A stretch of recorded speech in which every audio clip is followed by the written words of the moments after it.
I never thought humiliation could make a sound until I heard the clinking of forks and the low murmurs of strangers pretending not to look. "David, go find another table," she said, her tone sharp enough to slice through the laughter that had filled the restaurant only minutes before. Her name was Claire. We'd been together for almost 3 years, long enough for me to memorize the way she twisted her hair when she was nervous and how she picked olives off her pizza with quiet disgust. I thought I knew everything about her, until that night. It was supposed to be a celebration. I'd just received a long-awaited promotion at work. Claire chose the place, a sleek little Italian restaurant downtown with soft lighting and crisp white tablecloths, the kind of spot where couples whispered over wine and waiters moved like shadows. I imagined us toasting to my success, to our future. Instead, I watched our future collapse in silence. We sat with two of her coworkers, people I barely knew, loud, confident, magnetic. Claire had been laughing with them all night, leaning close, her hand resting on the arm of the man beside her. His name was Ryan. I noticed, but I didn't react. I've never been the type to make a scene. At one point, Ryan joked about how some men were just lucky their girlfriends put up with them. Everyone laughed. I forced a smile, though something inside me tightened. Then Claire looked at me, smirking. "Yeah, David's definitely one of those guys," she said. It burned. I tried to let it slide, but my silence only fueled her.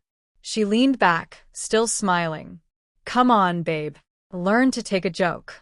The word babe sounded rehearsed, hollow. I excused myself, splashed cold water on my face in the restroom, and tried to steady my breathing. When I came back, the laughter had resumed, but my seat hadn't. Ryan was sitting there, my jacket draped over another chair. I froze, unsure whether to say something or walk away. That's when Claire said it again. "David, go find another table." At first, I thought she was joking. She wasn't. She didn't even glance up from her drink. The others chuckled uneasily, the kind of laugh people make when cruelty hides behind humor. Heat crawled up my neck. Every part of me wanted to leave, but pride rooted me in place. I wanted to say something clever, something that would sting, but all I managed was, "Are you serious?" Her eyes met mine, cold, distant, unrecognizable. "You're being dramatic. Don't ruin the night." So, I did what she asked. I found an empty table near the bar and sat alone. The waiter approached, hesitated, and asked if I'd like to order something else. I told him I was fine. From where I sat, I could still see her, laughing, drinking, pretending I didn't exist. When Ryan whispered something, she tucked her hair behind her ear. I knew that gesture. It used to belong to me. Minutes slipped into hours. I finished my drink, ordered another. No one came over. No apology. No text.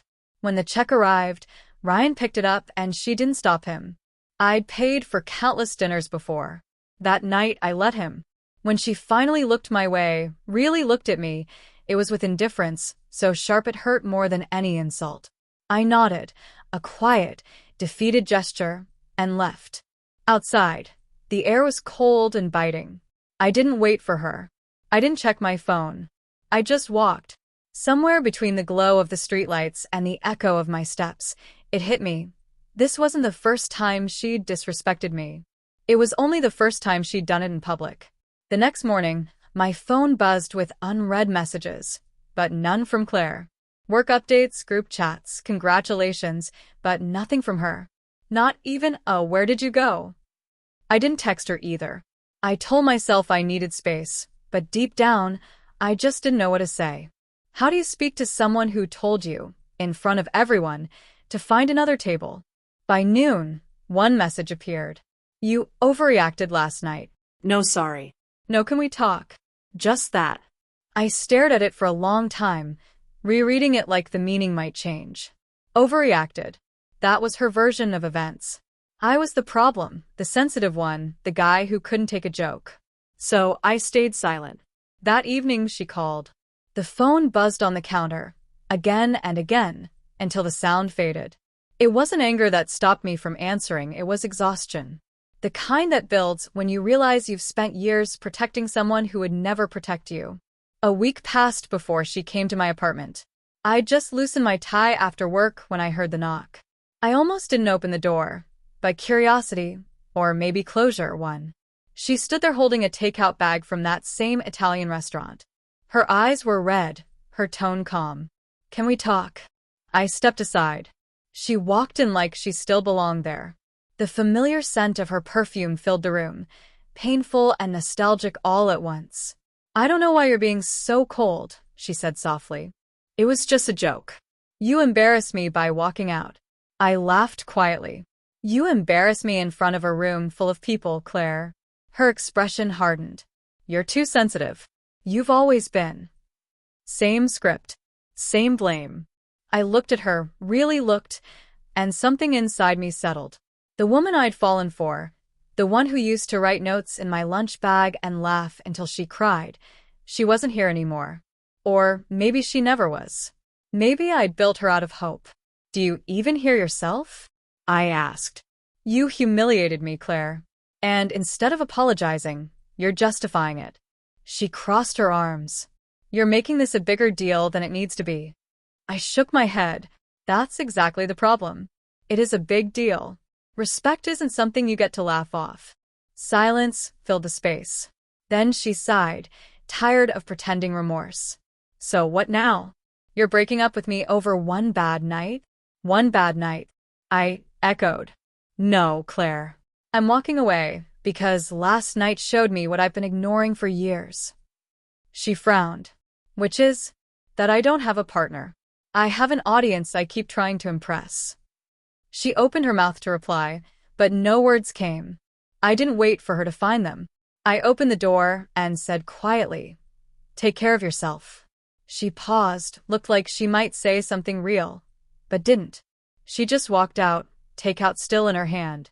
When the door closed, the apartment felt painfully still, but it was a peaceful kind of quiet, the kind that comes after a storm finally passes. That night, I sat by the window with a glass of whiskey, replaying everything. The laughter, the table, the cold look in her eyes. It still hurt, but differently now. Because sometimes, dignity doesn't come with applause or closure. It comes with silence, the kind you choose. And maybe that's what growth really is. Not proving someone wrong, not making them regret losing you, but realizing you deserve to sit at a table where respect is served first. I poured another drink, leaned back, and let the city hum outside my window. For the first time in years, I didn't feel small. I didn't feel weak. I just felt free.